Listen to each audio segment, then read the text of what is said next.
Hey everyone, Tony Winston here for Jazz Piano College. I want to go back to basics today and just work on 2-5-1s. I was looking through all my videos and I've been putting them into playlists, and I noticed I didn't really have very much about 2-5-1s, just doing chords. And so this is a great way to practice your open voicings and chord voicings because, you know, if you just practice like, say, a minor seventh chord like this, going around the cycle, like that. I mean, that's good practice. You can learn the chord that way. But most of the time, these chords come in a progression of chords. So let's take a look at a common progression, the 2-5-1. And what I'm going to try to do is play just a basic minor seventh. I'm not going to add the 9 or anything like that. You could do it if you want to. But I'm just going to start with that. And then for my dominant chord, I'm going to do a chord that's kind of like half altered and half not. I've got a regular 13 here and a flat 9 there, okay? Now, a fully altered chord would have to have the flat 13, or just leave it out. But if it has a regular 13, you can't really call it an altered chord. And this is just such a common chord. And it's also easy to find because, look, you got G7 and you've got like an E triad here, right? So you could even play the chord that way.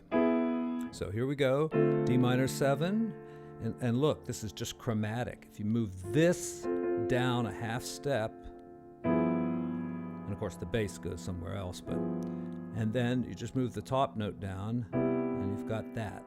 Okay, and you want to practice this in all 12 keys. There's lots of ways to do that. You could then turn this one into a minor, and make that the 2 chord, the 5 chord, and the 1 chord. Then you could turn that into a minor. Now we're going to think in the key of A flat.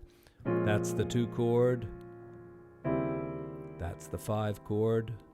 And that's the 1 chord. Now when you get too low, you bring it up an octave.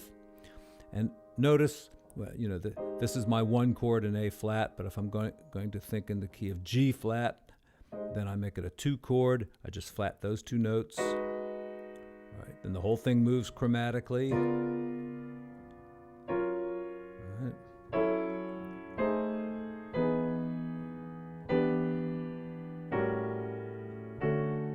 And here, you see I'm right back where I started in the key of C. And you might think that you've done all of the 12 2-5-1s, but really you've only done 6 of them. What you've got to do at some point is move it by a half step. So instead of D minor, I'm going to go up to E flat minor, and you'll see I have a whole new set of 6 different 2-5-1s. So I'm using 1 and 5 in the left hand, 7, 3, 5 in the right hand, and then I go to 1 and 7 in the left hand, and the right hand just moves down chromatically. That gives me my chord with a 13 and a flat 9, and then to D flat.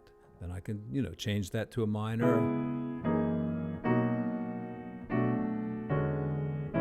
Oh, I think I did that one differently. Yeah.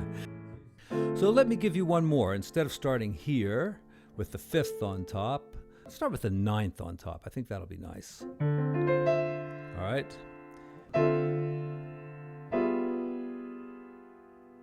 You know, where you play root and 3rd down here, or even just root and play that whole voicing like that.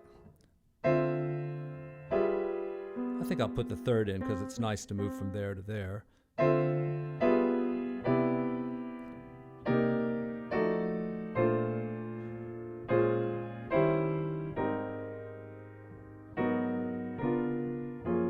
And you'll end up back in the same key where you started, but if you do it that way, I think you only get 6 of them, 6 of the 2-5-1. So you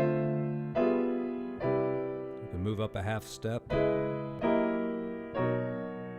up a half step, and that way you would get all 12. And then, you know, come up with your own, like I started with the 5th on top, then I had the 9th on top. Let's see, what if I put, let's put the 3rd on top. So I could do a small chord like this. All right, I didn't end with a open voicing, but if I took the G out, then I can call it an open voicing. Either one, they both sound good, obviously. So starting with D minor, and then we're going to add a note to the chord. We got a 5-note chord now here, and then back to a 4-note chord. Oh, I like that. Let's do that some more. What was it again? All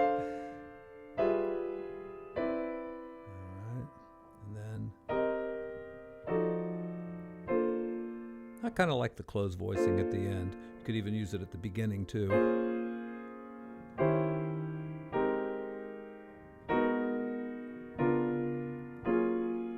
Something like that. Now another thing you could do is, instead of using this for your 5 chord, you could maybe do a sharp 9 like this, and that's the only tension. There's no 11 or 13 in this chord, it's just the 9, and it's a sharp 9. So you can call this an altered chord, and you could put a flat 13 in too. Now a lot of times this kind of altered dominant is used more in a minor 2-5-1 like this, but you can use it in a major 2-5-1 also. Happens all the time. Right? And now I'm getting a little low.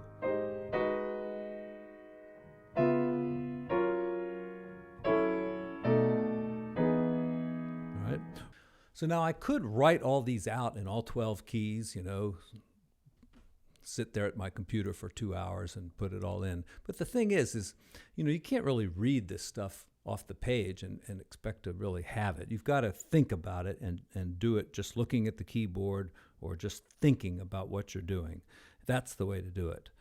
And, I've always believed that, if you study too much of this kind of drill type stuff, you'll find that even when you get to songs, it's not going to be there for you like you might expect it to be. So you've got to practice it in songs too. Well, you could practice things like stuff that jumps around a little bit more, because, most of the time melodies of songs are going to jump around a little bit like that too. So, put a little melody with it if you want.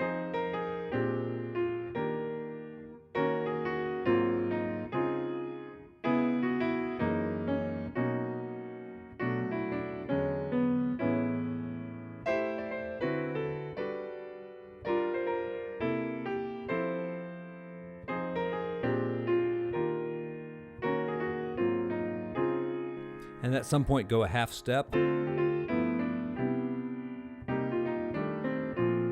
Or practice it in a more chromatic way, like you could go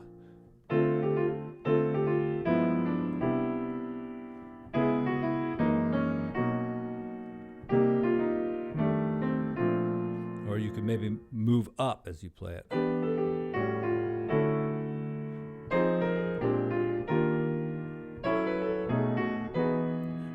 I think that's a little harder, but if it's harder, that means it's good for you. So anyway, happy practicing, as Peter Martin likes to say.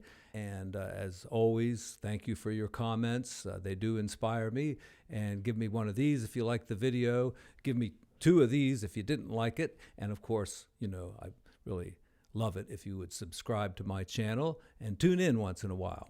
Another thing maybe you could do to help out the channel is every once in a while, click on an ad. Now, I'm not sure if that really helps me or not. It probably does. I've watched a lot of the ads that run before my videos. Herbie Hancock's got one, and Harry Connick's got one, and then there's stuff about like writing, orchestral music or film scoring and stuff like that. And they're usually 2 or 3 minutes long, and they're pretty interesting sometimes. So, every once in a while, just click on one and watch it. All right, thanks so much, folks. Be back soon. Bye. Take care. Stay well. Be safe.